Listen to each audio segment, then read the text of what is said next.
Rights to freedom is dead. We're coming to get our check.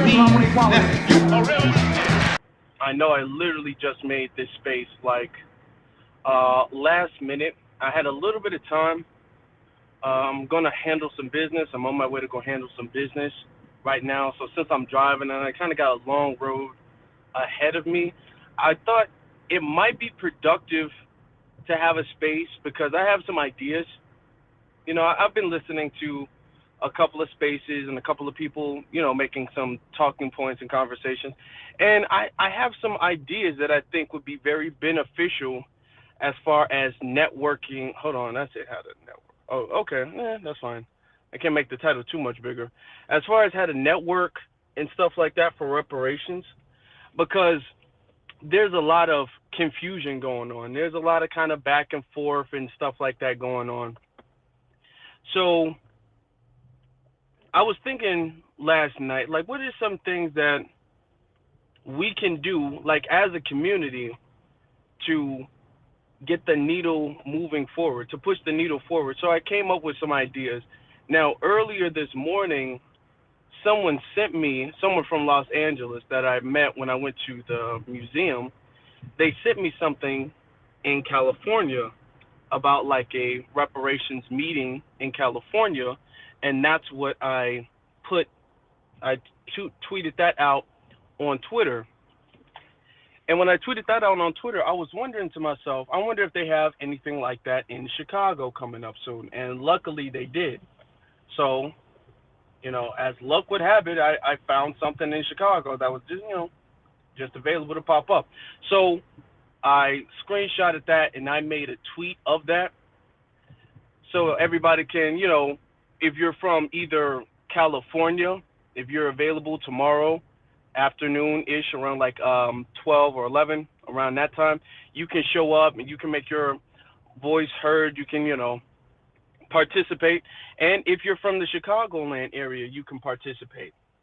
And that got me thinking, and I would really like the community's ideas on this, but that got me thinking about what are some really good things that we can do to move the needle forward, because I hear too often a lot of people using reparations kind of as a talking point to wag their finger, or task force or meetings or things like that, to kind of wag their finger or to grandstand, to act like some people are doing the work and some people aren't doing the work. Some people are, and it's a lot of personal tension. It's a lot of backdoor problems that get called out into spaces. And what I'm starting to see now, and this is why I wanted to make this space, what I'm starting to see now is that the conversation is turning from, you know, how can we inform each other and how can we help each other, you know, get to each other's city task force or state task force or town halls or whatever the case may be, or network and build. If somebody just requested, I'm sorry, I just missed it. Or network and build with each other, is turning from that. Okay, hold on. Is turning from that, and now it's turning into, I'm going to use you not being at a task force because I don't like you. Now it's like that's the talking point. I don't like this person, so I'm going to mention that they're not at this task force. Now, that's okay. That turns people off of the movement. That turns people away from the movement. I want to say this to say a lot of reprimanding, a lot of finger wagging, a lot of I'm doing this, you're not doing this, I'm better than you, we're doing more work, we're all of that stuff. That's very off-putting to the community. It makes people disengaged from everything that you have going on. So even if you do mean well, if you're the type of personality who people are naturally repelled by, nobody is going to listen to you. Nobody is going to come in your space. Any tweet you're going to send, nobody's going to retweet it, like it, pay any attention to it. Nobody's going to follow you. Nobody's going to pay any bit of attention to you whatsoever at all. So that's not the way we should move the needle forward. That's not the way we should lead things. If I can refer to the spaces, or not the spaces, the the YouTube videos that me and our brother Black Alpha did when we were talking about the OMB in that situation, I mentioned the importance. We talked about the importance of the OMB. We gave step by step, very easy instructions on how to participate in the OMB. We told people the times. We said we were going to be there. We got there as a group, as a team. We motivated people, and a lot of people showed up. Or, well, not showed up technically, but a lot of people made calls. A lot of people called in. A lot of people sent their surveys and sent their written comments, and a lot of people participated. And this is a part of leadership that I feel like is missed within this movement. Now, we don't have, and I'm going to get you, Nikki, I know you have something to say, so I'm going to get you very briefly. We don't have leaders in the community. There's no leaders. I'm not a leader. Nobody here is a leader. Tariq, Jason, Professor Black Truth, we're not leaders, but there is a sense that, okay, we do need some type of straightening and guidance in the community. And without somebody like making sure everything stays on the right path, we very easily get derailed. And I don't want to see that happen. Nikki, you can go ahead. Okay, thank you for the space. Thank you. You are new Black media, obviously. I don't understand. Like, you don't necessarily have to participate in the task force. We all have jobs that we do in this quote unquote movement. I was just talking to JoJo about that yesterday. There's some people who do more work behind the scenes, you know, more so like me. I don't really I don't hold spaces every day. I feel like people should stay in their lane and do what they do. Now, your job has been, just like with the ozone stuff, is to put the information out there and let people know about it and tell people about the news. Why can't you just be New Black Media and do that? You don't have to be present at the task force. You don't have to do everything. But there are people who are in the background doing certain things that I feel like you should work with, you know, just like we've had our Zoom meetings in the background. I don't feel like it's so important for like everybody who has a platform or a channel to be on a task force all the time. That everybody does. You don't have to do that. You can have friends and people in the movement who do that, and you can work with them. That's all. Nobody's going to judge you for. I know I'm not going to judge you for that. I just want you to get the news out there on your channel. That's all I want.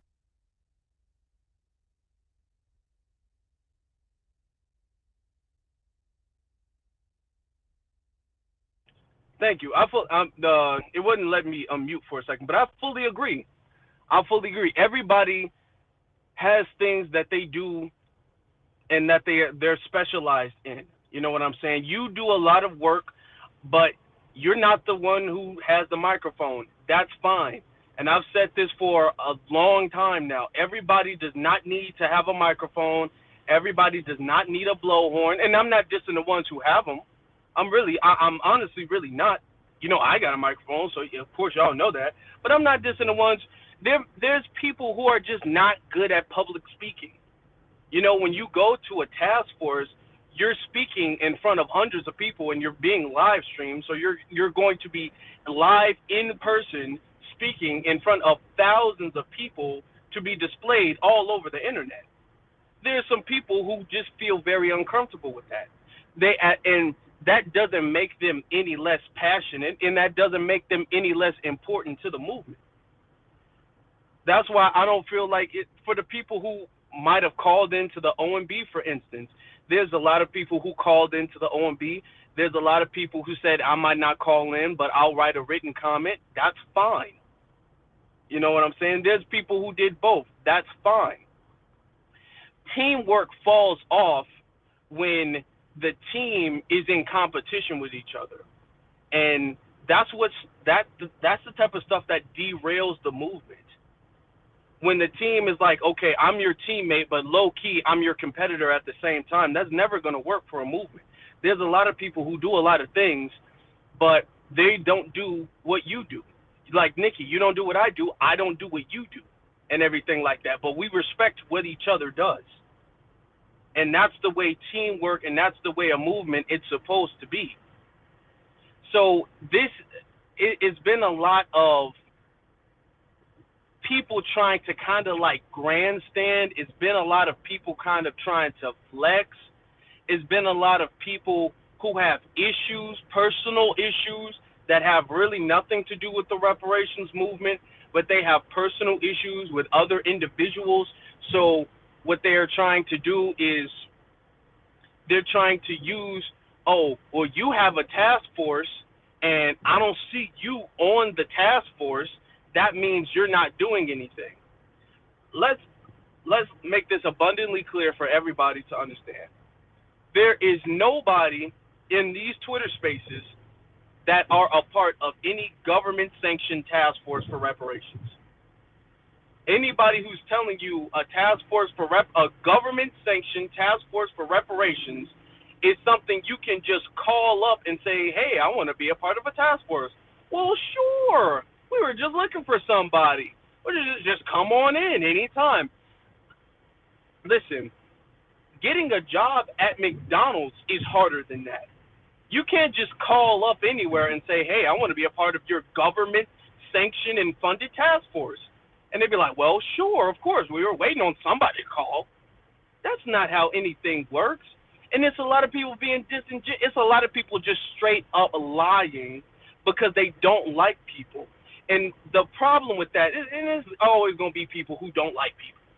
It's straight up always going to be people who don't like people, or whatever. You're never going to stop that.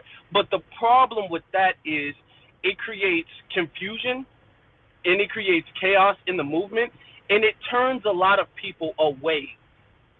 It makes a lot of people become disengaged, which is why when it came to the OMB situation, you didn't see me, man, why ain't y'all calling into the OMB? Y'all just don't care about FBA. Y'all don't care about reparations.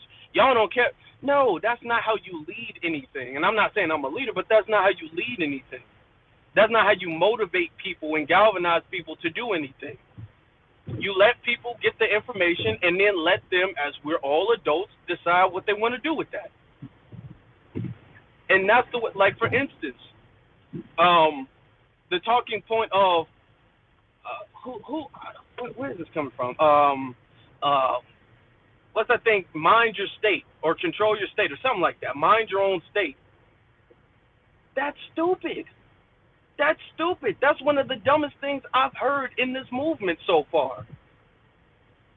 Listen, somebody earlier today sent me that meeting from California. I do not live in California, but it's somebody I know from California who knows that I have a big platform, and who knows if I broadcast this, I have a bigger platform than that individual, and they know if I broadcast this, then I'm going to be, it's going to reach more people than if they did it.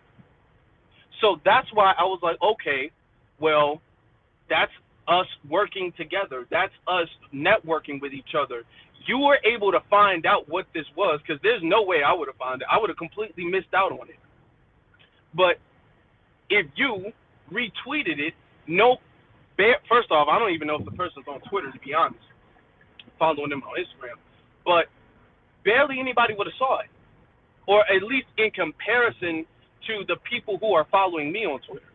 So that's working together. That's teamwork. Now, if I was doing the mind your own state, I would have been like, well, my state is Illinois, so I can't retweet anything that doesn't have to do with Illinois. I'm sorry.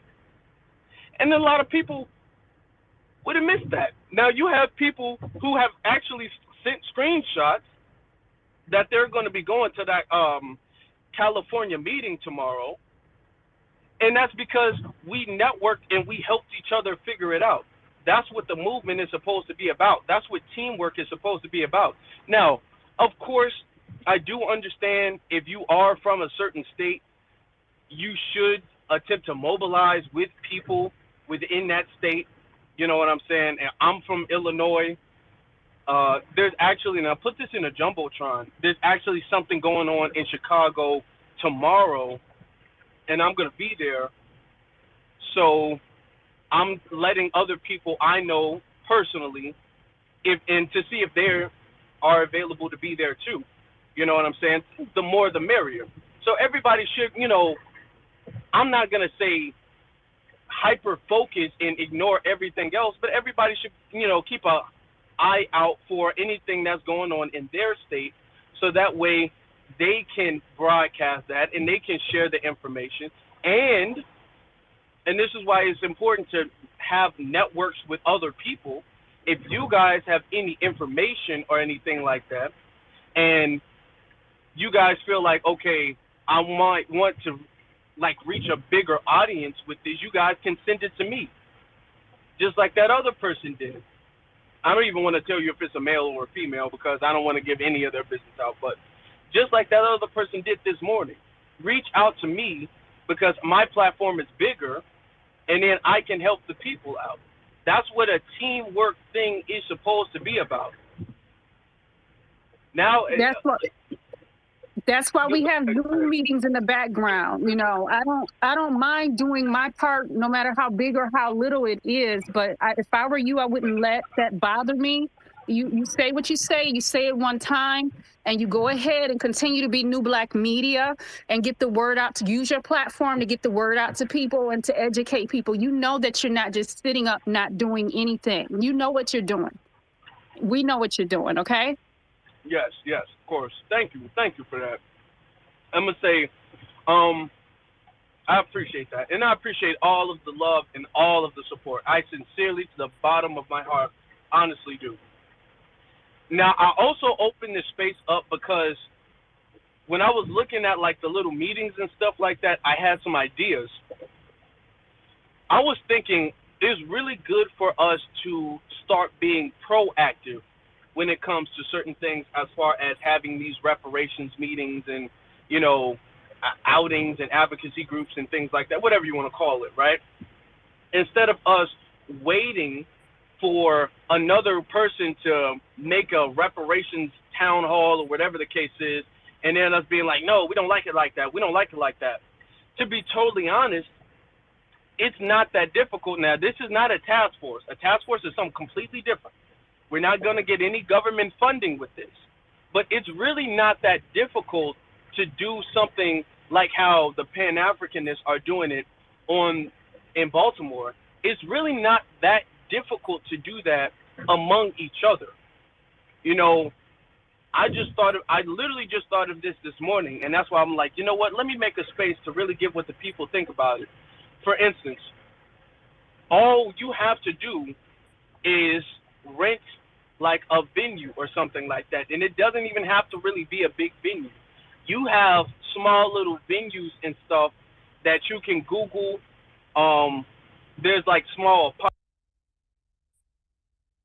stage and whatever. There's hotels that do that. There are hotels you can Google and have like venue rooms, specific rooms for venues, and they have like what's that thing called? Like a hologram board? Not a hologram board. I think it is. What's that thing that like projector? Yeah, they have a projector, right? They have a projector, right. And you can play small clips. You can play movies. You can play slideshows and all of that stuff. And to be honest, to rent those places out, and every state has them, to rent those places out won't take a lot of money. Now, it really won't take a lot of money to rent those places out. So anybody, that's something I'm thinking about doing. Anybody can rent one of those places out, or you can get if it might be, I'm not trying to say you got to spend all of the money by yourself, but you, 3 or 4 other people, y'all put in $50, $60, y'all rent the place out for a couple hours. That's really all it's going to take. You know what I'm saying? Y'all get some flyers, some advertisement going on, and you guys can advertise this on a site, and that's the site that I shared called Eventbrite. If you guys advertising on that, people are always looking for things to participate in. People are always looking for things to go to. Also, too, we have to understand Twitter is not the only social media app we can advertise things on. I was talking the other day about, a lot of people, I know personally, they found certain groups on Facebook. A lot of groups find certain things on Facebook. A lot of people are not on Twitter. We have to understand very few people are on Twitter and then Twitter Spaces. Very fewer people. So people can advertise things on Instagram. People can advertise things on Eventbrite. People can make flyers and just like kind of post them around. You know what I'm saying? Post them around the neighborhood, pass them out. You can even, and this is another possibility too, if the funds, and it depends. I'm trying to be, somewhat affordable with my suggestions, but you can easily see if you can get some type of ad on the radio or something like that. Not that too many people listen to radio nowadays, but so I don't know how well that will work. But it's something. I'm really here because I had an idea and I thought it would be something that we should all brainstorm together. So with that being said, if let's say we had a venue for 2 hours or whatnot, you can get there, you can get whoever is in your group who might be good at public speaking or whatever the case is. I don't know if you guys want to cater, just some small food. It doesn't have to be all big and fancy or anything like that. Get some water bottles and some chicken wings. Tell people it's free. And this way you can have people who learn on the grassroots level, because your reach is very limited. And this is something I know, and I'm realizing your reach is only going to be very limited if you just limit it to Twitter Spaces. It's not going to get out the way people need it to.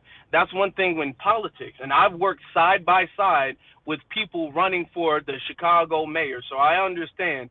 Internet is one thing, but you have to reach the people on the ground to really mobilize people. There's a lot of people that might like exactly what you're saying, but they're not going to be in the area that you're going to be in. So it's very important to mobilize the people who are around you to do so. And a lot of those people, some of them might be on Twitter, some of them might not be on Twitter. Okay? So just brainstorming ideas, coming up with ideas. It's not too pricey to come up with cards. You can come up with cards. You can put some of your favorite black media on those cards. You can put some documentaries, recommendations on those cards, or whatever the case is. You can plan it out maybe like 2 or 3 months ahead. Give some time. Don't plan it out the week before. Give it at least like 2 or 3 weeks to give some time to advertise. And you'll invite your friends, invite your family members to come and support. Tell them it's going to be free. Tell them if all else fails, you'll have some free food. That's it. You know what I'm saying? So tell them it's going to be free. And then afterwards, and it's very important too to do it with a group. That way you can have somebody maybe recording, and afterwards have like a Q&A session. I've been to one of those before, even though the one I went to, they weren't really talking about nothing important. But I saw how it was set up. I saw how it was structured. So afterwards, if you have it for a couple hours, maybe play some clips of Dr. Claude Anderson or whatever the case is. Maybe play some clips to let people know how important reparations is or whatever the case. After that, you can have a panel, and then you can have a Q&A where people can ask about reparations, where it's coming from, how can people get mobilized, how can people help and assist, where can people find more information. You can also reach out to see, is there anybody like around your area or whatever. Like, for instance, I'm just randomly picking, like, Dr. Randy Short, for example. If he's from D.C., and if you do it in the D.C. area, ask if Dr. Randy Short might be willing to join as a speaker or something like that. That way people can ask him questions, people can get more familiar with him, people can get more educated, and this really affects people, and it will touch people deeper than listening to something on a Twitter space. And I'm not at all trying to undermine the influence of Twitter Spaces. I'm not trying to undermine the influence of Twitter, YouTube, Instagram, or the internet in general. I'm just saying that there's some things that we can do that is proactive instead of being very reactive and emotional. And I think that that's a very bad thing when we're just sitting down waiting for somebody else to come up with a meeting, and then we're like, no, we don't like that, we don't like that. Well, if we don't like that, in which we have reason to, let's just make our own meetings. Let's just make our own conversations. Let's reach people on the ground ourselves. You know, that's one thing. And for the people who show up, for the people who are able to speak and participate and join, that's good for them. For the people who are not and they're with us in spirit, that's good for them too. One thing that we really have to stop doing, that I'm starting to see become a trend, is people telling people what to do. That needs to stop. And what's the craziest part about this is that the people who are telling people what to do should be the last ones telling anybody what to do. Nobody, not myself, not anybody has the right to kick somebody out of the community. Because trust me, if I had that ability, certain people would have been gone a long time ago. Okay? Y'all gonna have me elongating my words like I'm Justin Dan Pearson. They would have been gone a long time ago. I'm just kidding. But they would have been gone a minute ago. But we don't have that ability, okay? We don't have that power. So all of the people who are like, oh, if you don't do this, you should get out of here, or you better do this, you better do that. Who died and made y'all king and queen? Who died and gave y'all all of this authority? First off, y'all would think that certain people would be sitting down as quiet as church mouse with the way their reputation's been. With all the trouble they've been in, you'd think that they would be the most quiet in the rooms.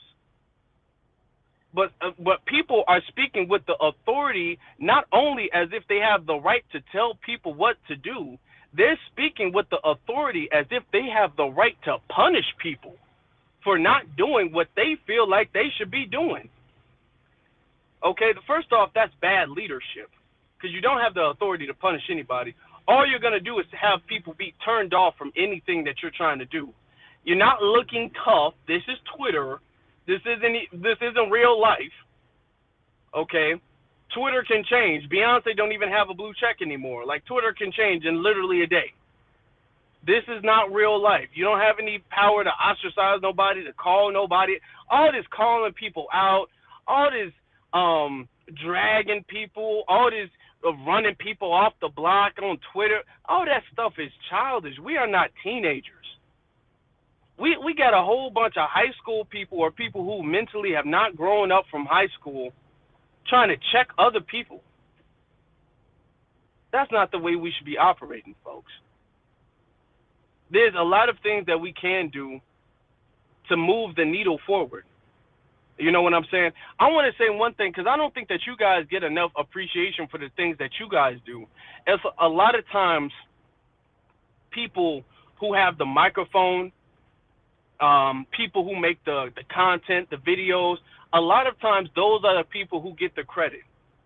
But I'm going to say this, you guys are the wind, I always get that twisted. You guys are the wind beneath the wings of the people who do all that stuff. You guys are the reason.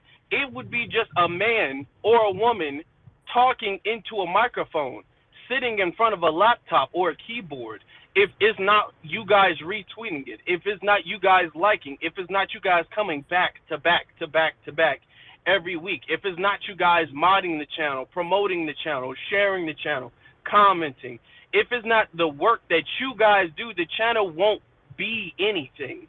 A queen bee, for example, don't make the honey, don't make the beehive. It's the worker bees all around that makes the beehive.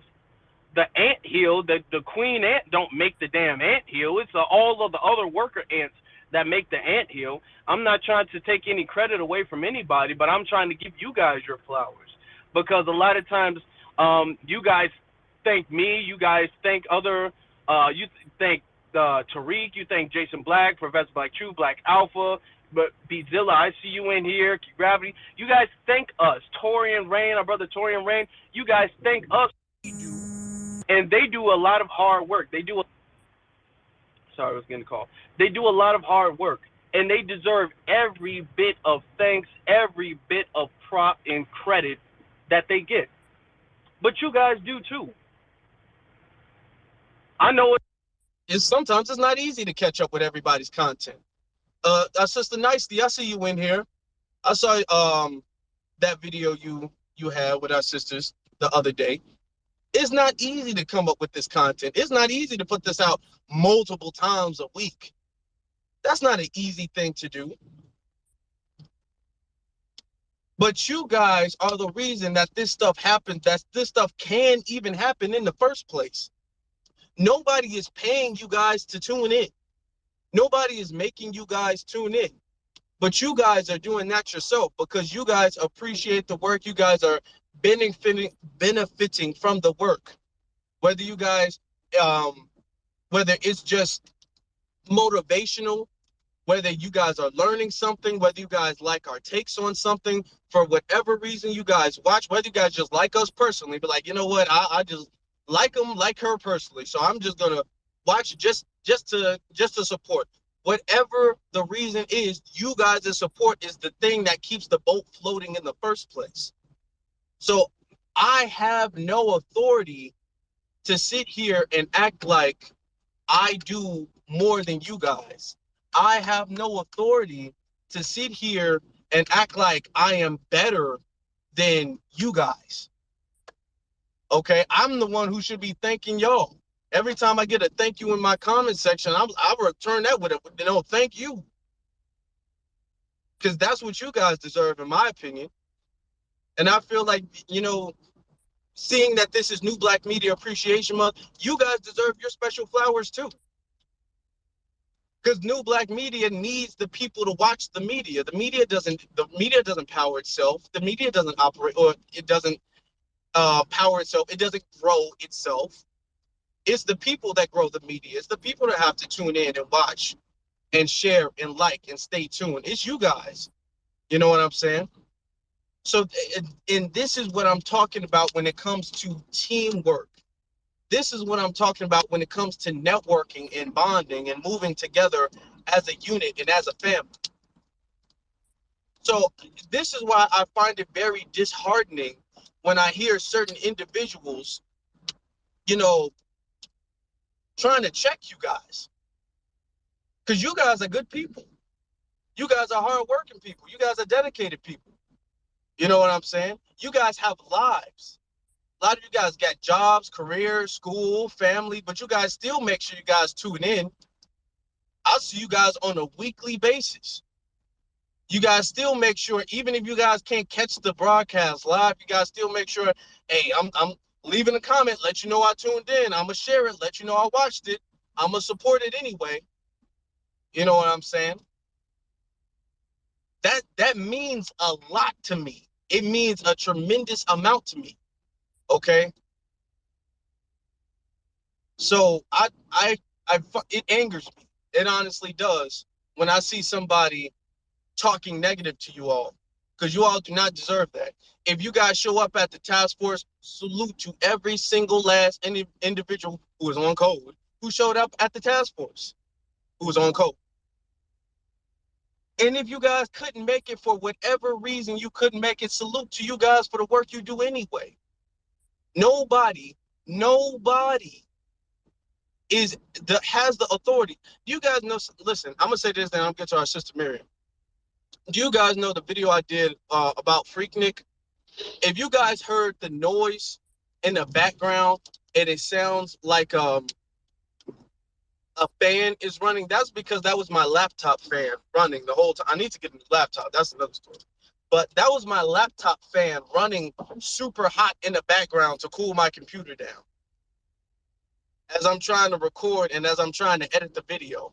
That's the little fan, if you guys heard it in the background. I didn't even notice till I played the thing. I'm like, damn, that's that fan in the background. I didn't think you guys would be able to notice, but you guys did. It's not easy. It is not easy, okay, to cut this stuff up. If you think you guys are watching for 30 minutes, I guarantee you it took 2 or 3 times, 2, 3, 4 times as long to put that together than it is the final product. Okay. And I do not, in my heart of hearts, feel that I have the right to tell you guys what to do and what not to do. I, in my heart of hearts, do not feel like I have the right to belittle anybody. And with that being said, Sister Miriam, you can go ahead. And if anybody else wants to come up, you guys can too, because we're trying to network and we're trying to come up with ideas and stuff like that. Good evening to the space. Shout out to you, Brother Afro Elite, and Brother Visilla, and Sister Nikki, and Brother Jeff Will, and Brother Sage, Sister Shantae, and all the rest of the family in the room. I'm grateful for the space you have opened up because we appreciate love when our Black media is in attendance. And I know you're giving our shout out to us and the ones who help, let's say, help maintain and help push forth the vision that you all have that represents us in the best light. So I just want you to know it's 100% reciprocal because yes, we help drive it. Yes, we help share it. Yeah, yes, we help put it out there. But if it wasn't from you all creating the content, dedicating many hours of your life, man, woman, and power, gathering the information necessary to keep us informed, um, then the masses would be asleep at the wheel. So I say this to say that, or say that to say this. It's definitely reciprocal. It's a two-sided street, but I will never take away from or um, play it short or small what you all contribute to our lineage, especially in this day and age of fighting for our reparations, in this day and age of stopping all the eraser um, agendas put forth by the ruling class and stopping the smear propaganda and agenda of the systemic ruling class. So therefore, no, I ring the bell and I'll give you your flowers and I tilt my head to you because I appreciate you all, meaning the three junkernauts of New Black Media, meaning our many brothers who stand on the vanguard, yourself included, Brother Beat Silla, um, Brother Terrain Reloaded, even Brother Kid Gravity, Black Alpha Network, Sister D Tubman, Sister Nikki the God, Sister Juicy, Sister Just Eve. I mean, we have to stand firm and give you all your flowers and respect because it's no little feat, as you just said. That hour or two content that we get a chance to see and participate in may be 8 hours and sometimes days worth of work to compilate all that information and make it presentable to Right. the subject.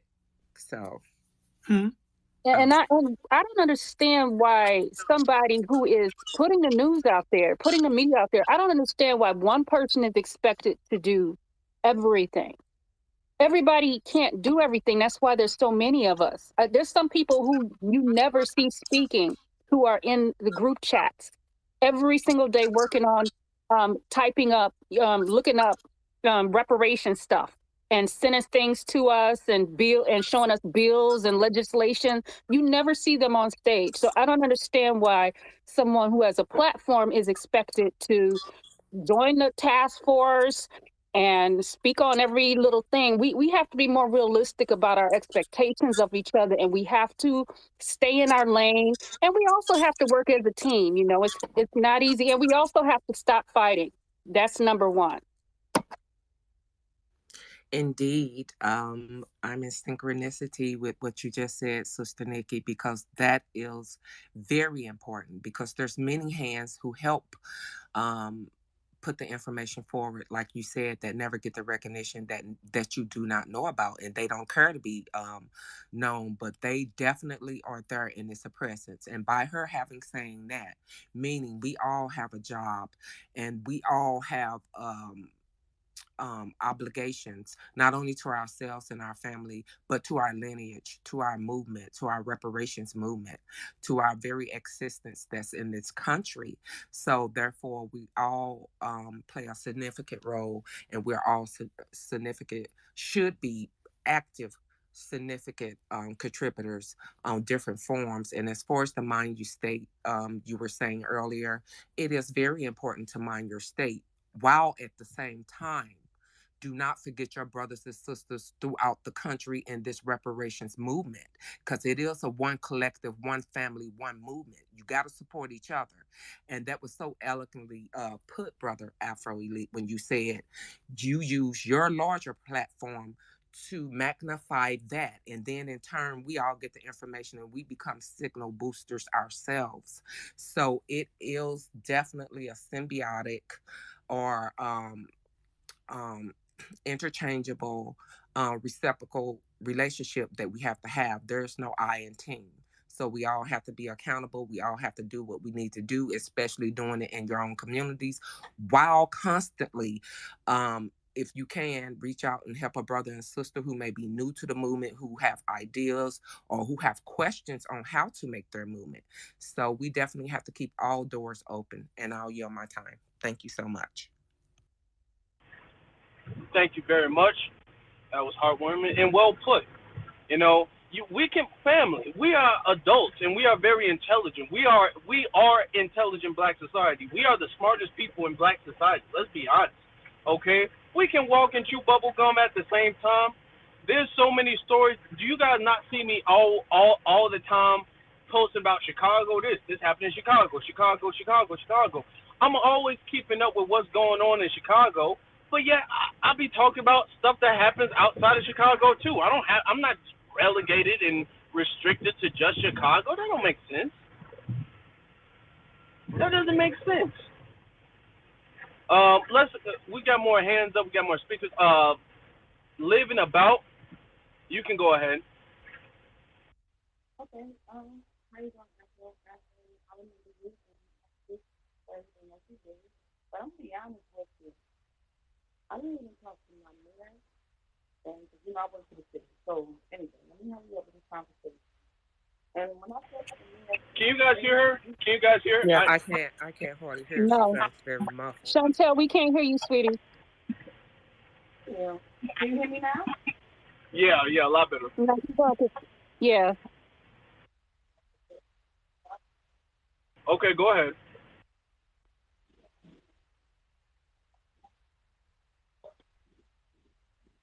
You can go ahead.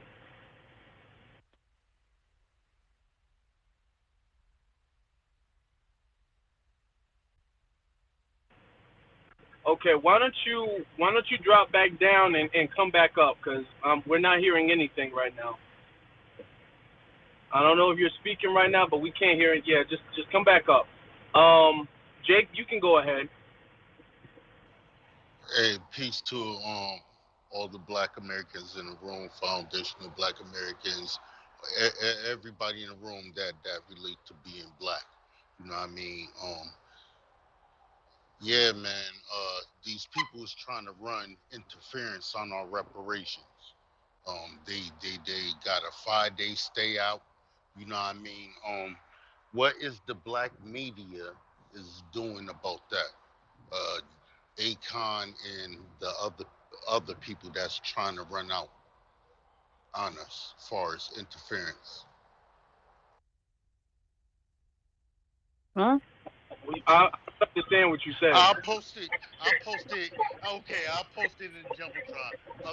Other words, what I'm saying is the Pan Africans and Akon and all these other folks got something going on in Baltimore. You know, far as reparations, trying to make it flat black, as if um everybody deserve reparations in our fight. So do are you aware of that? First of all, Yeah, I know. Yeah, I'm aware. you aware of that? Yeah. Okay, so with that being said, what are y'all doing to combat that? What their interference on our reparations in our project and what we deserve as a people? I'm doing it right now. We're literally having a conversation about Foundation Black Americans networking for reparations. We are doing it right now as we speak. So, thank you, and let's move on to the next hand. Really, you go. Wait, living about? Are you about? Are you? I said Yes, that I about. can. Are you Yes, here? I can. I can hear you now. Damn, I gotta make this snappy. Hello to everybody in the room. Like, I'm not even gonna lie to you. I'm gonna be honest with y'all. I was talking to my supervisor. She's very close to the mayor. I even talked to the mayor personally. We got like an open building. It's like two big old churches right next to each other. Like you could gut this out. He said that he'd give it to us, and I'm scared. Where are you from? New Where are you from? Jersey. Okay. But I've been like kind of connected with certain things for like about, I would say about going on like 20 something years now. And he was just like, yeah, if this is what y'all want to do, let me know what y'all want to do.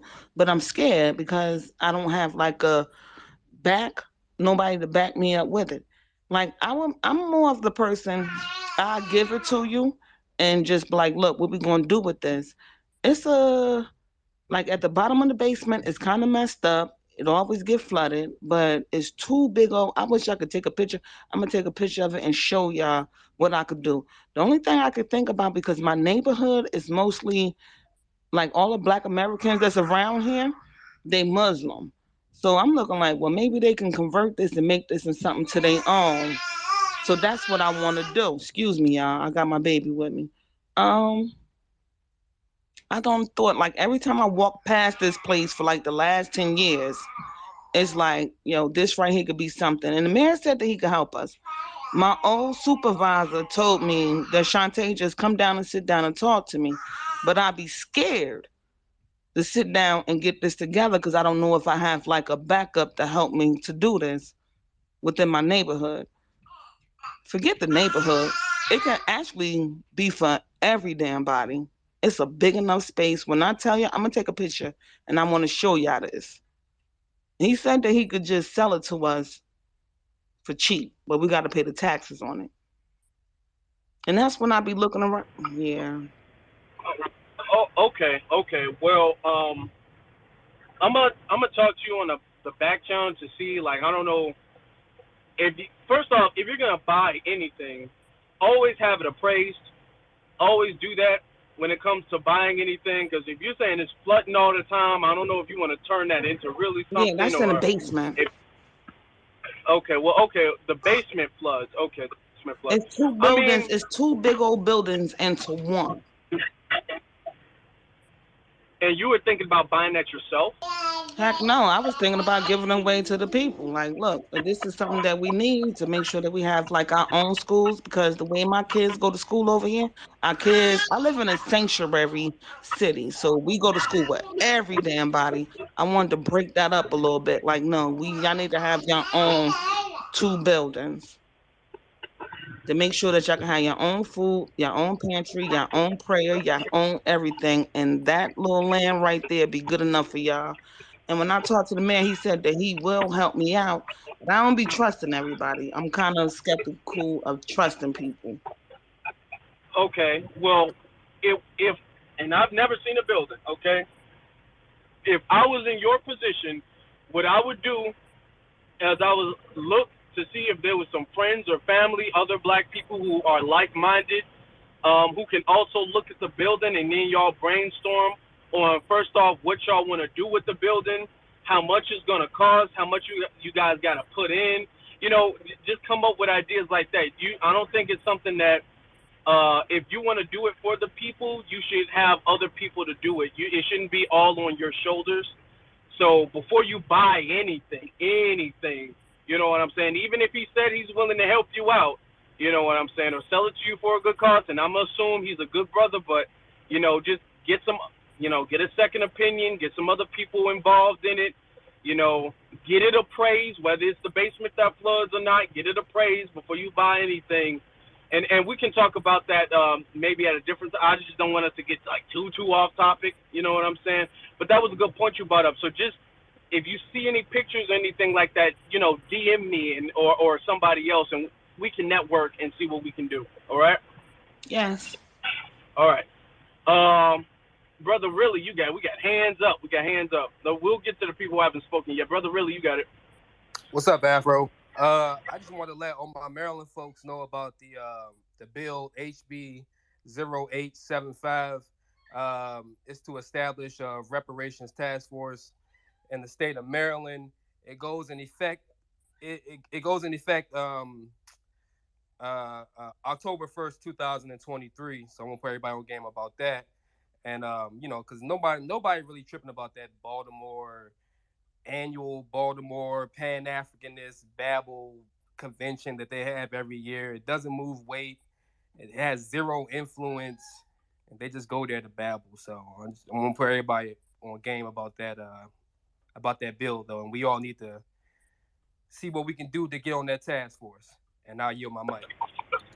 Thank you. See, yeah, every single meeting, a lot of that is just a whole bunch of dusty tethers just hating. We don't gotta pay everything. Everything is not the damn apocalypse, folks. Like there's some people, and their heart's in the right place, but they can be a little dramatic. It ain't that deep. Jay Winfield, brother, you got it. Then we will go to our brother Black Alpha. Yeah, what's going on, Afro? Yeah, I wanted to touch on that thing as well, the thing in Be More, because I'm in Maryland. I wasn't even aware of that shit, and like people were just kind of just taking that little snippet out of context and just kind of blowing it out of proportion, saying, "Oh, look what's happened with reparations and this, that, and the third," and and my thing is just yesterday people were just saying like, you need to mind your own state politics.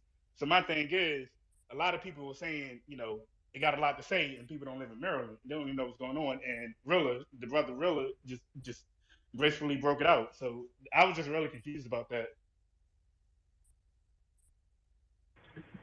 And that's a good point. A lot of this mind your own state, mind your own state. A lot of that is very disingenuous.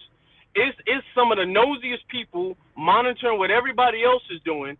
Afro Elite, why aren't you not on the Illinois task force? Well, I mean, it's not like something that I can just call and say, hey, I'm free this Saturday. Can I be on the task force? Well, sure, yeah, of course. We have a whole bunch of empty seats. We were asking people to come in. It's not that simple at all. I know they think I'm Superman, but I don't got those many ties to be in with the damn state task force. Okay, that's a kind of big deal, even for me. It's disingenuous. The people asking you to be on the task force ain't on the damn task force.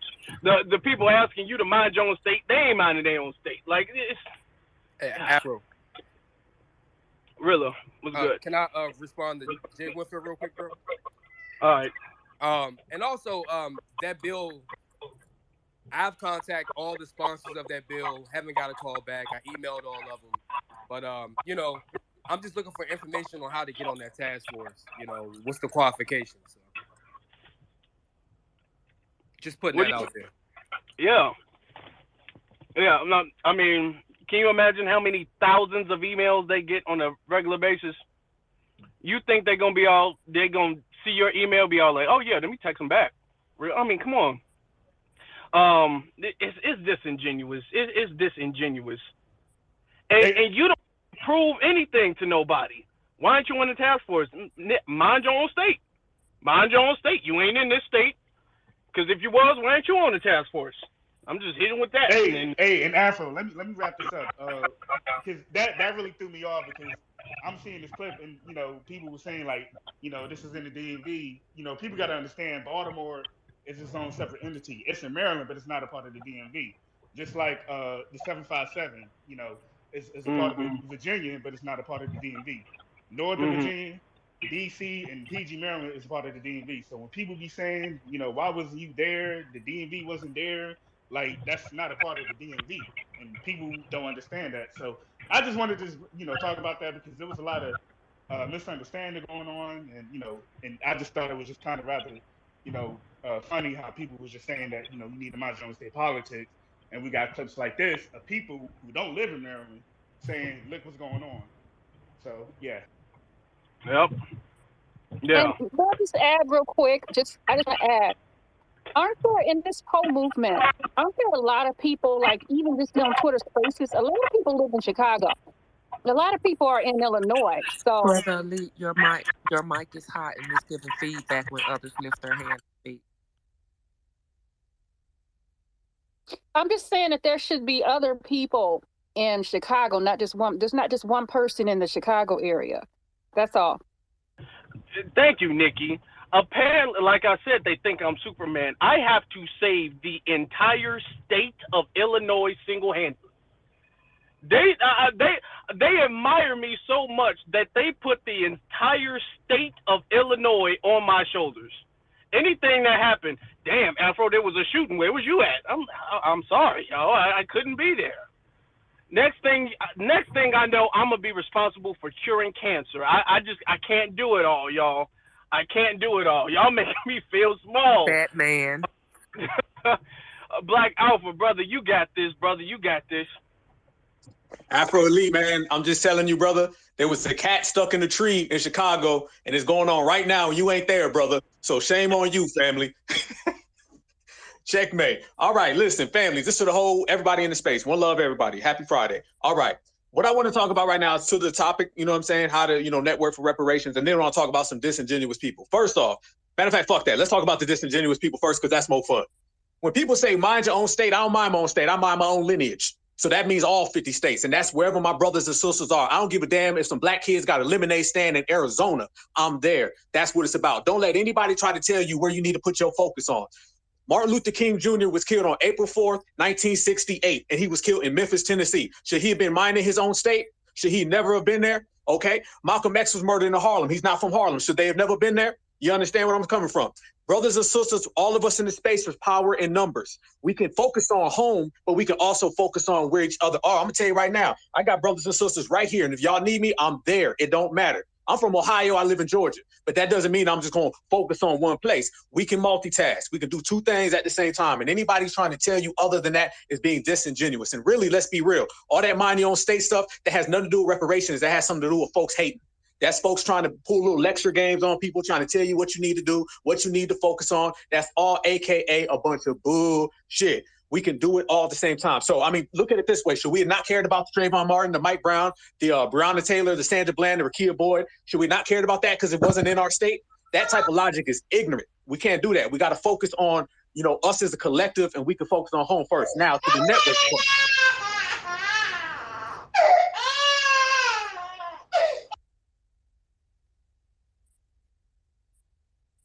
Black Alpha, you can continue. Goddamn. All right. Get it jumping. Yes, indeed. All right. But I'm going to focus on that too. So get a bottle for that baby. We're going to focus on everywhere. That's how we're going to do it. So yes, networking. A lot of things that we can do in terms of networking, we can get together with brothers and sisters who are like-minded in our local areas. We can put together referendums where we can actually petition local people to get reparations discussions put on the ballot. You notice these same people talking about, focus on your state. They're talking about going to these task force. There's power in political achievements. Afro, I know that you work with a lot of things politically out there in Chicago that you don't put on the big screen and you don't tell everybody about. So when these folks is running their mouth, they don't know the work that you really do on the ground. So it's not just about getting with these task forces. We can actually get together and put, political committees amongst ourselves. We can go and create referendums to these, local states to where we can get things on ballots. That's what it takes. It's not just about pulling up and, having a sign and yelling and saying, hey, put reparations on the bill, or going to someone else's task force. We can create our own. There's power in numbers. We all do a little. We all do a lot. So I don't want anybody out here right now trying to overcomplicate reparations. We already got the dominant society doing it.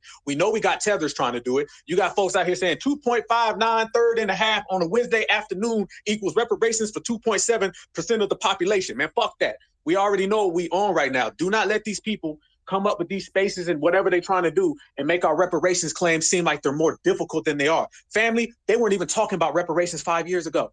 10 years ago, it was a goddamn joke. folks was running around here never talking about reparations. So the very fact that we have put reparations on the forefront, it trends all the time. Dr. Phil, oh whole ass, he had a whole special on it. That means we're forcing them to acknowledge reparations, which means that we have actually put in work. So don't let nobody basically tell you that we're failing. Or somebody yesterday was talking about he's trying to light a fire under everybody's ass. He's not in position to light a fire under nobody. He needs to light a fire under his goddamn self because we doing good. I'm looking at my brothers and sisters here. We don't need no lectures. Don't nobody need to put us on game. We're all intelligent. We all know what we're doing. Ain't nobody the general of this shit. Ain't nobody the captain or the lieutenant. We all know what we want. We all know what we're focused on, and we all work together and things can get done. So don't let nobody try to tell you that we're underachieving or we're not smart enough or mind your own state. They can mind their own whatever the fuck, and we're going to continue to put in work and continue to grind. So let's continue to do what we're doing. We've already made a lot of progress in terms of reparations, and if you give us another 2 years on top of the years that we've already put in, family, we on the right track. So these other people, they're on the wrong track and the wrong train, but we're going in the right, direction. We got everything lined up, and let's just keep on going to work, man. Now I got to get out of here, Afro. Salute to you for making this space, family. Peace and love. Peace, brother. Thank you for coming by. Your voice was very well needed, very much needed. Thank you very much. B. Zilla, you got this. What I think, hold on, before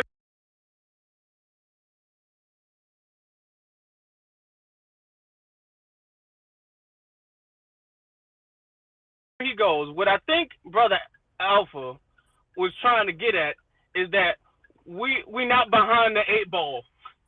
We not behind the 8 ball, y'all. I know y'all was hearing that a lot. We are not behind the 8 ball, okay? B. Zilla, you got this. Yes, sir. Peace, my brother. Peace, my brother. And peace to everybody in the space. Speaking to the topic of the room, how to network for reparations. Again, I believe this is one of those things that we're doing right now for the things that are happening in front of the limelight, and then things that are happening behind the scenes, especially in everybody else's areas to where they stay. Now, to the regards of the mind your own state thing, as the person to whom that was actually targeted to, it's become a statement of ignorance that has basically snowballed into an avalanche. So let me identify the Oregon situation. Black folks live in Portland. That's one little spot in the state. All the rest of the state is completely whited out. So you have a person that tells everybody that, hey, I live in Oregon. I live in Oregon. We will all tell you, we from Portland. Why? Because Portland, the city, was established before our state. But nonetheless, even most of the state legislature actually lives in the city. So a lot of the meetings that go on about Black issues only take place in Portland, Oregon. They do not take place in Eugene. They don't take place in Springfield, Corvallis. That's because there's no Black people there. Also considering the dating pools there, when you have people telling you they live there, just keep that in mind. So, like I'm saying, with the mind my own state thing, I don't know what little city councils can do when they're not affected or populated by the Black community, such as my city. So a lot of the things that happen here in this state because of the Black folks happens based out of Portland, Oregon, not Springfield. So minding our own state literally becomes here minding our city business, because our state's legislators have their meetings in our city. So I don't think a lot of people even understood what was really being said there. So just to give you some context on minding your own state, we actually are doing that. And when you mind your own state, why would that ever be on Twitter? Twitter is a place where the rest of everybody else is gathering. Anybody could tell you what they're doing locally, but what's the point of doing that in this stage? The point is bringing your information to the stage to build with other individuals and coming together like that, going back to the point of networking for reparations. Wait. Hold on. So you mean to tell me every little tiny thing that you do, you're not supposed to advertise that on the internet? You're blowing my mind. You mean to tell me everything you do, you're not supposed to make that a big deal on the internet? Like come on, man, I'm in disbelief. I just can't believe it.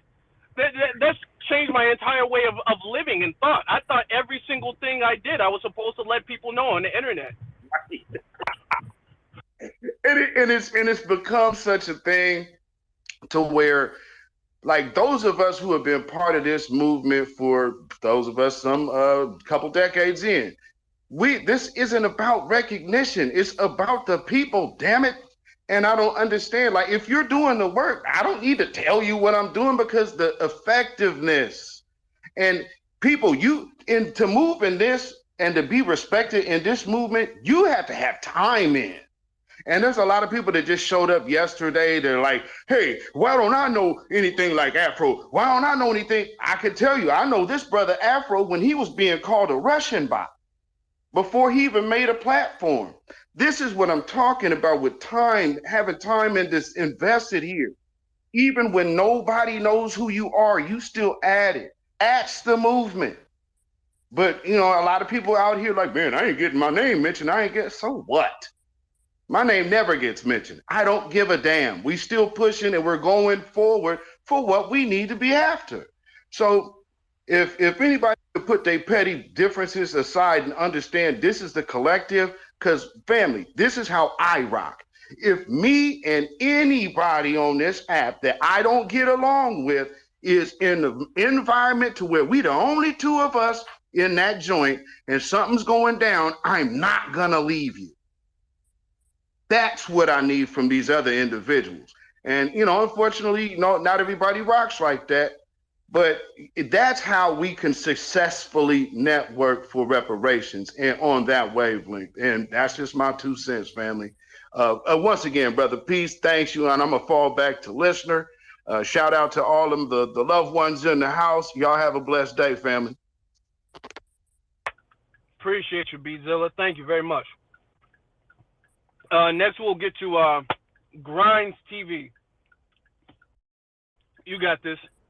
What's up, brother? Peace to everybody in the room. I had a question. So when I went to the site a little bit earlier to get the ticket, I saw that it was only like 19, 20 minutes left to register.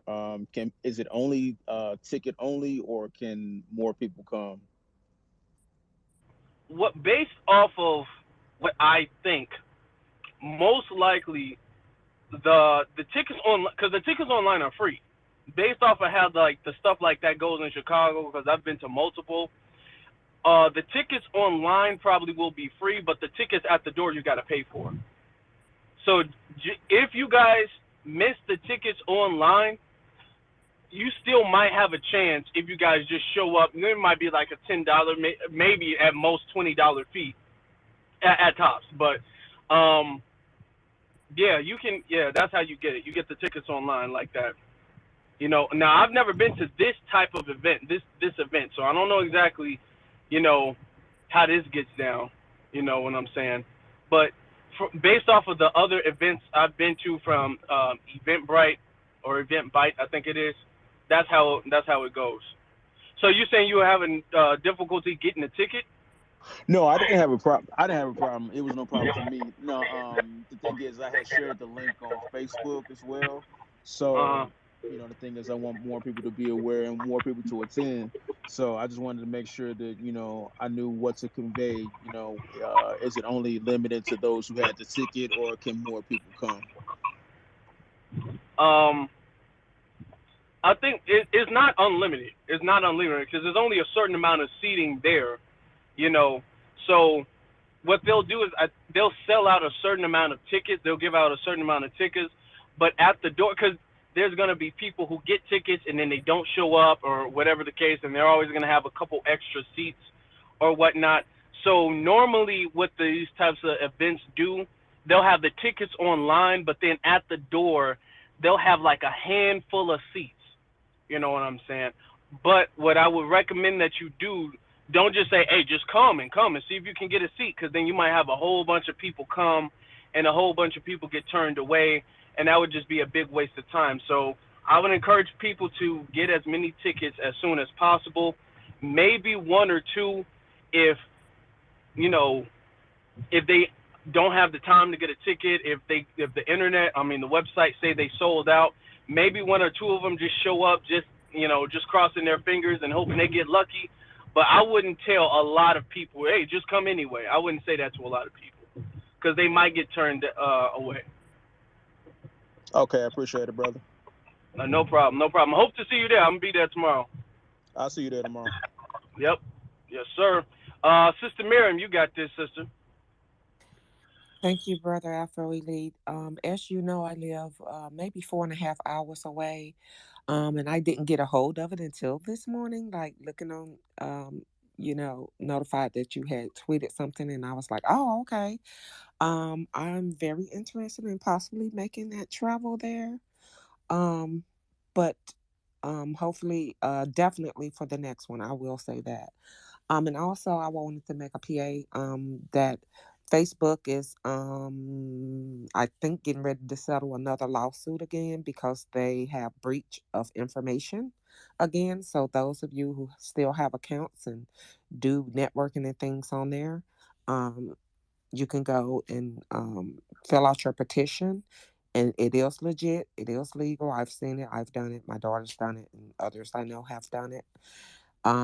As well as I know this is a slight change in the topic, but Sister Shantae, I know Brother Afro Elite say he's gonna hit you on the back end, but also make sure that you go to the courthouse and pull up that said property that the person is willing to sell and help you with. Make sure that there's no judgments or liens on there because if you do start to purchase it, you acquire that debt. But yes, I must have missed a lot apparently because I work long shifts sometime and I was unaware of the term, the bad downward spiral that came behind the terminology of mind your own state. Whoa. It sounds like it was a doozy. But I am for us to definitely do what we need to do in our own community, so care for our communities while always networking and reaching across the board, helping your neighboring sister or brother throughout the country in this reparations movement and fight for our lineage of justice, our anti-hab black crime bills and things of that nature because we have to stay on one accord and we cannot allow others to misguide us and take our attention off the main focus as brother Black Alpha and brother Afro Elite and brother B Silla just got through stating. um, we are in a good place. We are making good steam ahead. So never let anyone deter you with the negativity because sometimes folks can be a voice of doom. And while we do need to be aware of things that are going on throughout the community from outside forces, it's good to know that, but never let that be the reason why you have to be steered and do something towards our own lineage and our own movement, unless it's detrimental to us. So, Miss Marion, hmm?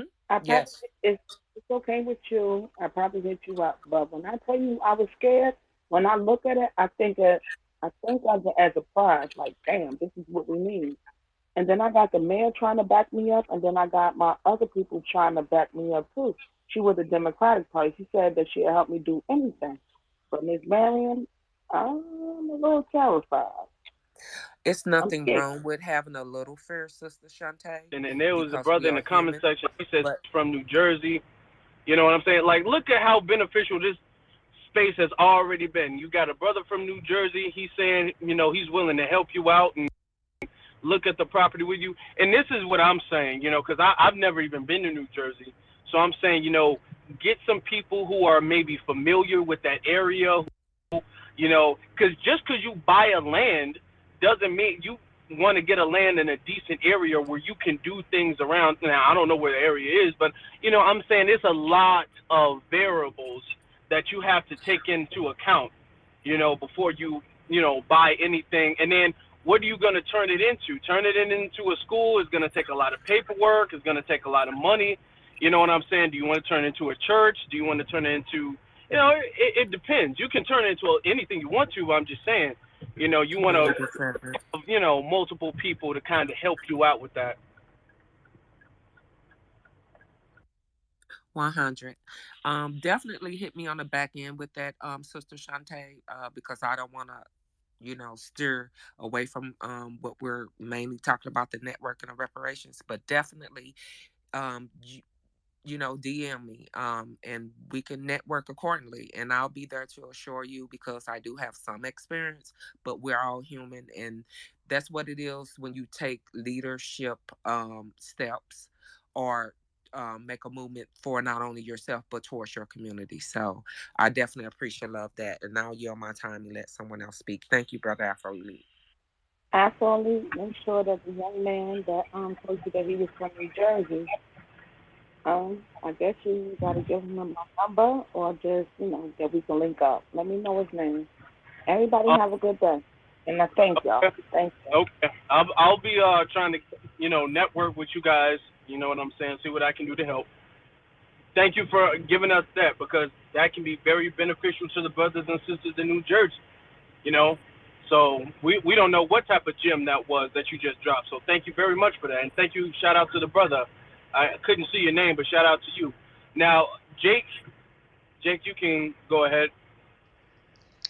Yeah, peace again. Um, yeah, the main thing far as what I see on the app, and I'm talking about on the app because one thing from what I see on the app and what I see out in person with our people is that our people is on board with us, delineating. And I mean, going out talking to our people, even my family and everything. So neighbors, so they on board with that. What I see is a lot of divide amongst us on this app, to where I think that we're finally coming together at this point. And a lot of people who's doing foul shit, they see it.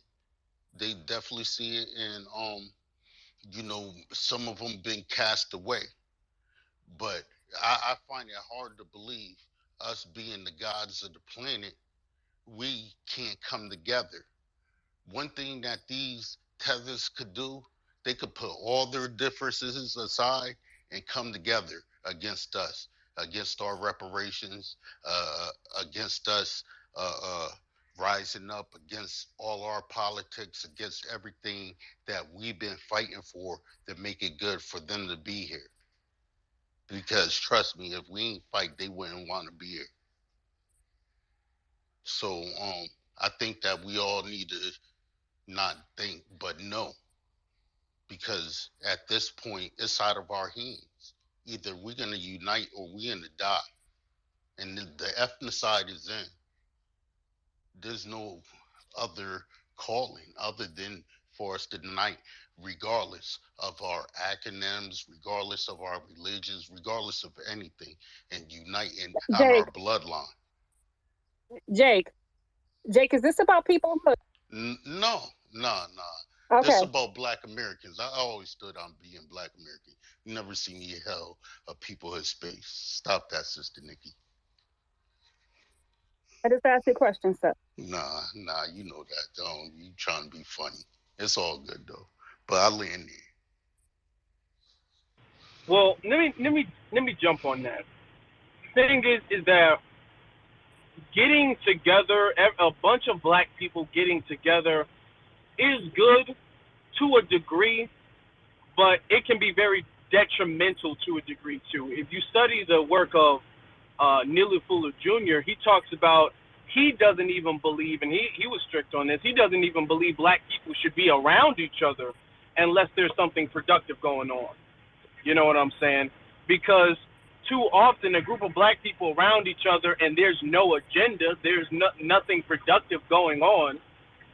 Um, it's a whole bunch of, people goofing off and people BSing. There has to be an agenda. There has to be a common sense of morality and a common sense of code and a code of conduct. You know what I'm saying? That's why I don't just partner up with anybody. You have to be very selective with who you partner up with. And I understand the importance of numbers And there is an importance of numbers, but you have to be very select about those numbers. I've been saying this all since last year. There was a lot of people who was like, come on, Afro, we need all the numbers we can. We can't do it without them. I'm like, no, we can and we will. You don't need everybody. What you need is people who have the same agenda. No, I That you do. I do agree with you when you say that. We don't need everybody. You absolutely right, because everybody ain't gonna make it, and we already know that. And that definitely was written. And not many of the numbers pushed us further as a people. It was always the few. However, what we need, we definitely do need as many numbers as we can. And the field is right, and just going out, talking to our people about this and this idea, far as delineation and reparations, they they don't believe in reparations like that, but they do believe in gatekeeping our culture and delineation, and everybody marking their own box for jobs and opportunities. you said they don't believe. Who is they don't believe in reparations? What do you mean? No, I'm talking about like far as the majority of the people. I mean, far as like when you come on the app, you know, people, we believe that we're gonna get it, or we're fighting for it to get it. However, the average Black American don't care about reparations. That's what I'm saying. They making it day to day. They living their life. Um, they some of them don't even know about what was going on in California. That part, A lot of that's them. because they uninformed, brother Jake.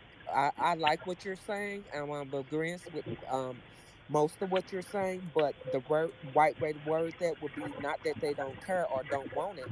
It's the fact that they are uninformed, and once they become informed, then they can make an informed Yeah, that decision. part. That you right. Yeah. You right on that point.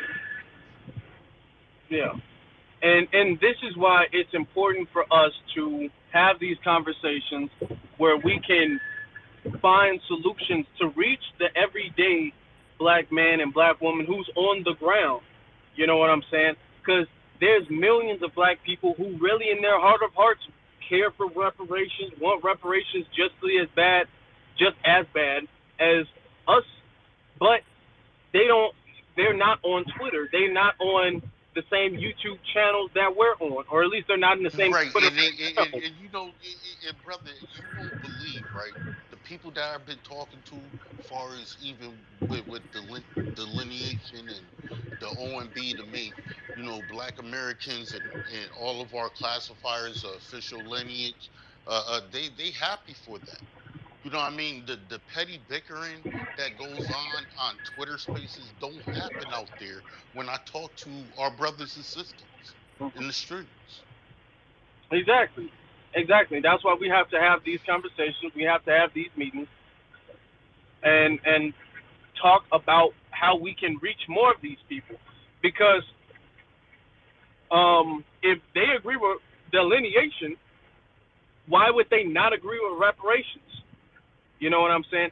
That's why I'm saying if we, Nah, sister said it right. They was uninformed. That's what yeah, I meant and to say. okay, They okay, didn't even know about reparations, and that's what I'm saying. We are and the some of them don't even oh, believe that we're okay, gonna get it okay, as well. okay, all right. We are the people who are more informed. We are the people who are more well read about the subject and about the situation. So, to be honest, it's kind of become our duty to a degree to educate the people, to spread the word, to be the signal boosters of this message. So by like I was saying earlier in the space, and I'm gonna repeat it again just in case some people might have missed it. But you can start your own little event that's centered around reparations. You can start your own little conversation that's centered around reparations. That that's something that if the Pan Africanists can do it, all they're doing is renting a space and getting speakers, maybe uh, getting a couple $100 of water bottles and some chicken wings, and that's it. It doesn't take that much. And imagine 5, 6 people get that together. That's like what $60, $65 a piece. That's not a lot of money. And we can have that, and when we have the first one, the second one will be bigger, the third one will be bigger, and then it's going to go, oh, I like this idea, let me do this in this city, let me do this in this town, in this state. It can grow.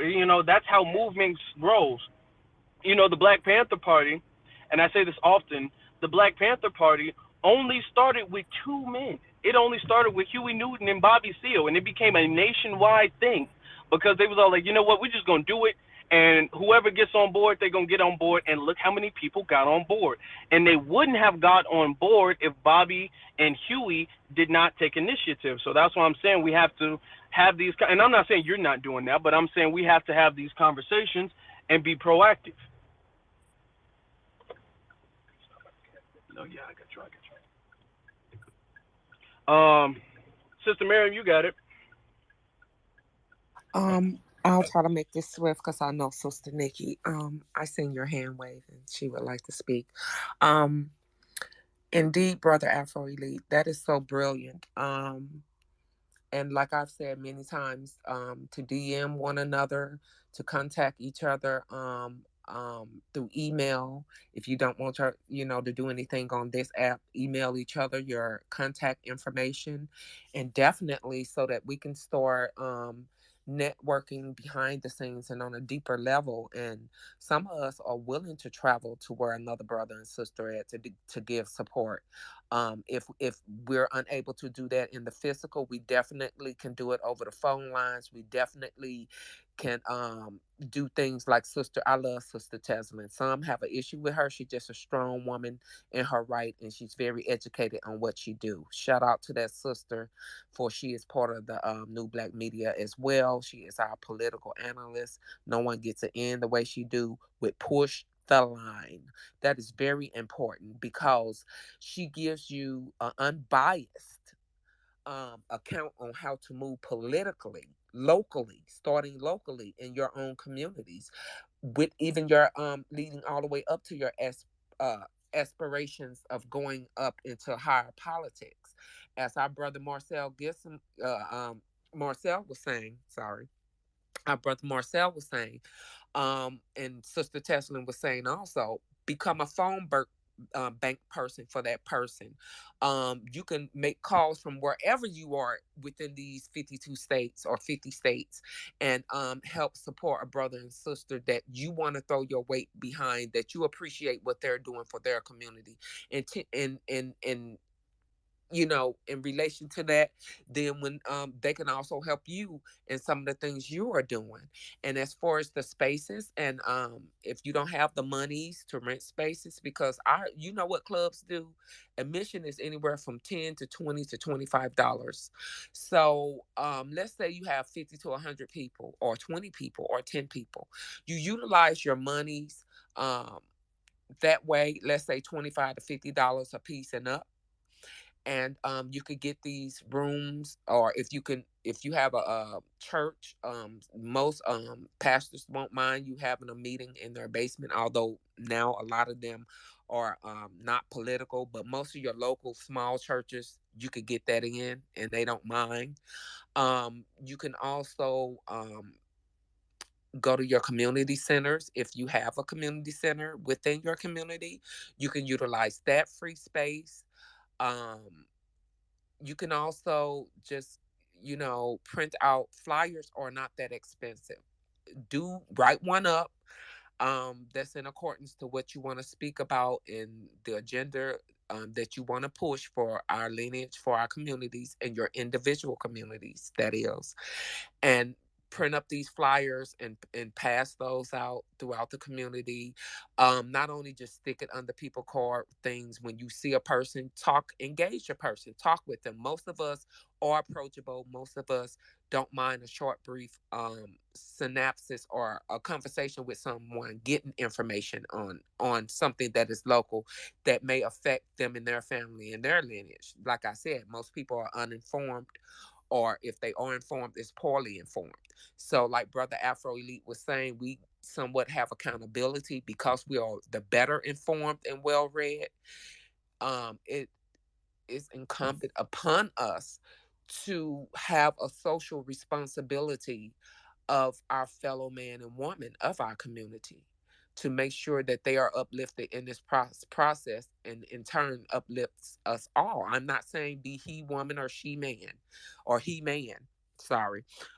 Taking all the responsibility on your own shoulders, but these are just ideals for the multitude of who we are, and we can delegate certain things that we need to do across the board, as well as we can not only do those flyers, we can also commune into the our parks, areas like that.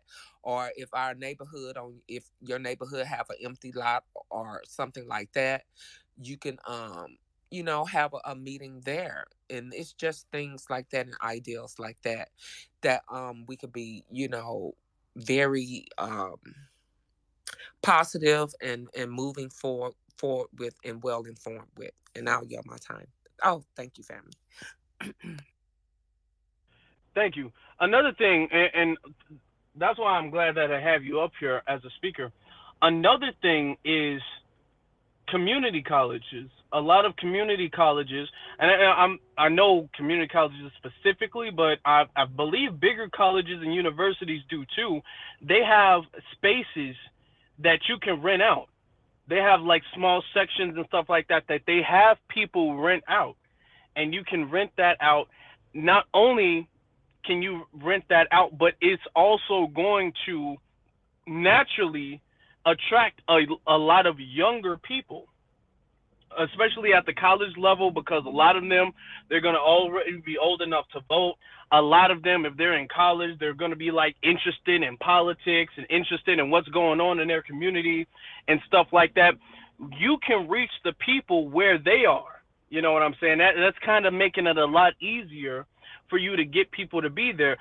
If you tell a whole bunch of college kids that, hey, just show up, we're going to have some chicken wings, some Pepsi, some Sprite, and just show up and get you some chicken and just take a flyer or something like that. Watch how many of them stick around until the end.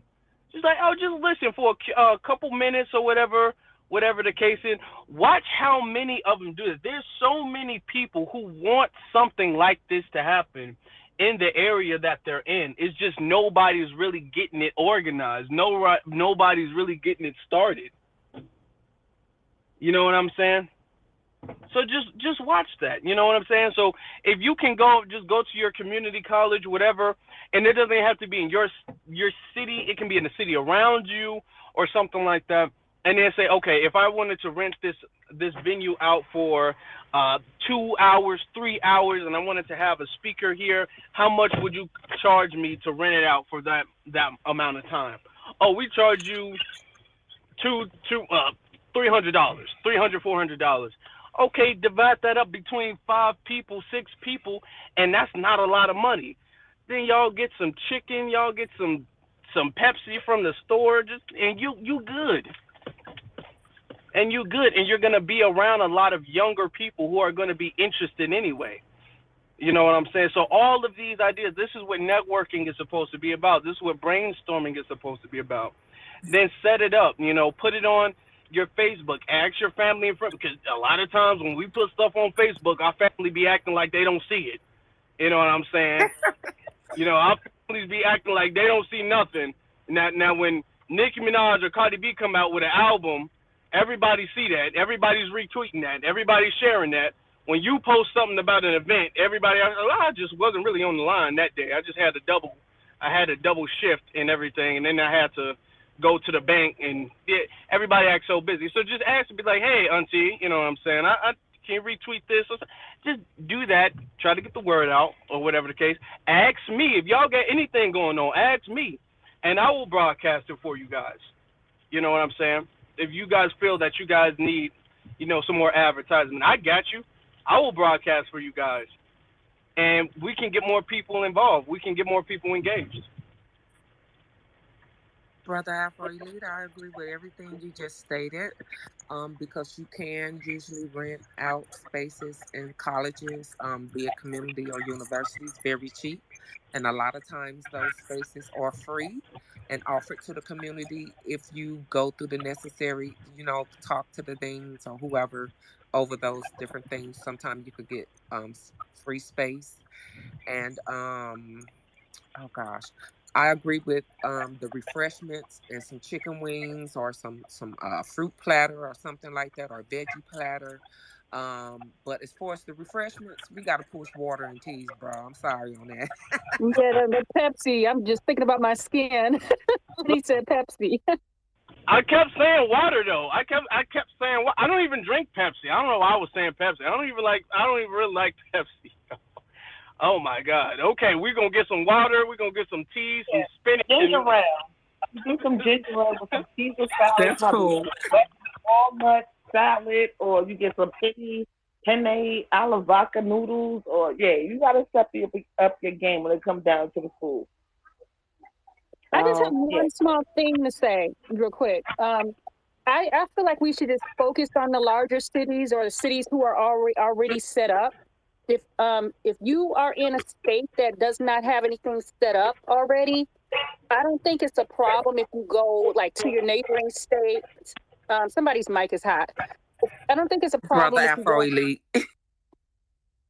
I don't think it's a problem if you go to like your neighboring state and set up a meeting or something like that, because I feel like once a larger city gets started on a reparations train, other people will follow suit. It has to. We have to make sure that it's lineage based as well. So we want to make sure that what we're doing is correct, and we want to make sure that we have enough people who are on code. So I think that's more important than going from state to state. I would love to do my state, but I feel like around me, I don't have enough people on code to get things done, and it's very hard for me to do things in Wisconsin. So that's all I really wanted to say, is that you don't necessarily have to be in your state. You can go to like a neighboring state, or we can focus on the larger cities like Chicago, Los Angeles, Baltimore. I just feel like that's a better idea. And I land. I fully agree with you on that. I absolutely fully agree, because let's be honest, there are states in this country that just will naturally get more attention than other states. There are cities in this country that are just naturally going to get more attention than other cities. Like, for instance, me and Sister Miriam are from the exact same state, but my city is going to get more attention. If we do a reparations task force or meeting or anything, my city is going to get more attention than her city, even if it's not, hers might be better than mine. Hers might be bigger than mine. But just because my state is more popular than her state, my state is going to galvanize more attention most times out of 10. You know what I'm saying? So it might be better to, if you're in the local area, if you're in the neighboring state, if somebody from Gary, Indiana want to come over to Chicago to help out, then they do that. I drove 10 hours to South Carolina.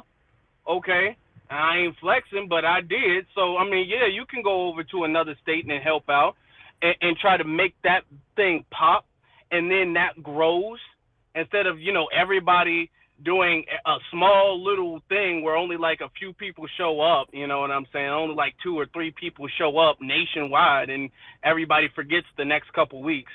God forbid something terrible like that would ever happen. I mean, imagine planning for months for something and only 3 people show up nationwide. That would just be kind of embarrassing. And we wouldn't want that to happen, right? Right, Nikki? That's what she's thinking. She's like, yeah, let's not let that happen. And with me, I'm very close to Wisconsin, and I'm very close to Illinois. I work there in Illinois a lot anyway, so I don't mind going down there doing things. Yeah, see, that's good. That's good. Everybody can, help out where they can. And then once the Chicago thing gets big, or the Dallas thing, or the Atlanta thing gets big, because when people think of Georgia, the first thing people think of is Atlanta. Atlanta is one city in a big state, in a state full of a lot of different cities. You get something popping in Atlanta, people go to the neighboring city, Atlanta, get that popping, then it will be easier to get the next thing popping in a smaller city, in a less popular city. You know what I'm saying? So this is the importance of networking. You know, this is why that is so important. So that was a good idea. See, and this is why it's a good idea to have multiple people together coming up with ideas. I can't come up with all this stuff by myself. You know, I'm here, I'm just providing a platform and I'm giving ideas and I'm feeding off of the family and the family is helping me. So this is what we're doing. Miriam, you got it. I'm not going to keep this space open too much longer, y'all. So if anybody would like to come up, give a word, give an idea, say something, you guys can feel free. But I'm not going to keep this space open too much longer. All right, thank you for that, brother Afro Elite. Just like what you were saying, definitely we are from the same state, but by him being in the main state, meaning where the governor resides, meaning where the main board for reparations will convene and be, doesn't negate what I need to do in my area and the people in it. But to throw our force and our weight behind what is going on in Chicago is worth making the 4.5 hour trip. Why? Because we need to go in the places that are already consolidated, already is known, and already is most popular, and already have the boards there, and put our weight there and put our presence there. That's how you make a stance. That's how you make your presence felt. As well as I wanted to say shout out to you, Sister FBA, and our brother Eastsider, and to the point that brother Rilla was saying, and brother Jay brother Winfield was saying, that a lot of people was getting it misconstrued, that it was a lot of, different areas outside of Washington, the DMV and things of that nature, that's why they wanted to represent and put forward what they were doing, as well as those people in those areas need to get behind these brothers and or see what's going on also, so that they could be productive in what it is. Like we're doing our Black Think Tank right here, coming together and getting all these wonderful ideas, and able to support one another, and willing to drive out and meet, like because I did the 13.5 hour drive to Washington for the FBA rally and reparations rally, and you better believe it, I'll do it again if necessary. Why? Because that was a historical, monumental, and beautiful time and movement. Um, Networking, meeting brothers and sisters. I met Brother Afro Elite. I met Dr. Randy Short. I've met, Brother Dewan B, Sister Teslin. I've met our goddess sister Linus Crown. So, and I also seen you, Brother Black Alpha, you and your beautiful wife. Uh, we were in passing and stuff like that. So you were doing an interview, so I didn't walk up to you at the time. So it was just beautiful seeing the family there, and we walked away with um, getting contact information and willing to support one another and doing what was necessary. And look at our family right now in this space. A lot of us, coexist outside of this space. Because we're willing to put the foot down and necessary, as well as the hand out to one another to get things accomplished for our lineage and for this movement, because we have definitely reparations is the first and foremost important one. Running a close second, definitely is the anti-black hate crime bill, where I like to say anti-FBA hate crime bill, because we have to be very, shall I say, on point with mentioning exactly what that entails, because we get discriminated against with people who are who have the same skin but aren't kin, and then as well as making sure that we support deportation, because that's very important, all while being our own gatekeepers of our culture, of our lineage, and definitely delineation. So those are our 5 important bulletin points there. Anyone else, feel free to add on. Thank you, family. I think we've had a very productive space thus far. I feel like a lot of ideas have been shared in this space. I feel like this space is going to be something very beneficial because a lot of people are going to be able to network off of it, you know. So next time, if you guys see something in your area, whether it's California, whether it's Illinois, whether it's, you know, Indiana, New York, Texas, Georgia, anywhere, and you guys feel like you need to get it to a big platform. I don't have a huge platform, but I have a somewhat decent platform, and I have multiple, so I can share that, and people from your area will show up. And when people from your area show up too, don't have it be a high and by thing. You know, I'm looking forward to tomorrow when I go to the thing. I'm looking forward to meeting some of the brothers and sisters and for real, like, bonding with them. You know what I'm saying? I'm looking forward to, like, I don't know, maybe getting something to drink afterwards, something very healthy. Hold on, let me not get in trouble now. I'm looking to get some a damn vegetable smoothie, some kale milk or whatever. I don't know what I'm looking forward to. Some water from the Himalayas. I'm looking to get that. I'm not looking to get nothing unhealthy to drink. Okay, I'm looking to bond. That's it. Lord, y'all gonna beat me up. Can you please let us know? Can you let everybody know about your experience afterwards? Oh yeah. I'm definitely gonna be trying to take as much video and pictures and all that stuff as possible. And if you guys go to the one in California, try your best to take as much video of who was there, you and the people that you met up with. Take as much video of the speakers as possible too. Turn your camera sideways. Turn your phone sideways. That's the long way. That's the diagonal way. Turn it that way, because it shows better when you put that on something. So turn your camera that way and try to record and get as much footage as possible, and then share that with the family. Indeed, Brother Afro. You're so on point with that, because we have to remember that we have to be our own historians. We have to document these things that we are doing. It's not about getting popular. It's not about the most popular, and it's damn sure not about ooh, he got that suit on over there looking pretty good, or she got that dress on there looking pretty good. It's not about that, or spying on a person getting in your business. This is our business. When we're in these public places, public forums, representing not only ourselves and our family, but our lineage. It's very important that we get the information necessary so that they can't say this was never talked about, this wasn't brought up, and they can't twist our words. So that's the importance of documentation. Thank you, brothers and sisters. Yes. It's important. We It's love you, important. Miriam. Yes, very important. I love you all too. Looking forward to seeing all of the wonderful brothers and sisters tomorrow. Whoever shows up, it will be a blessing to see you all.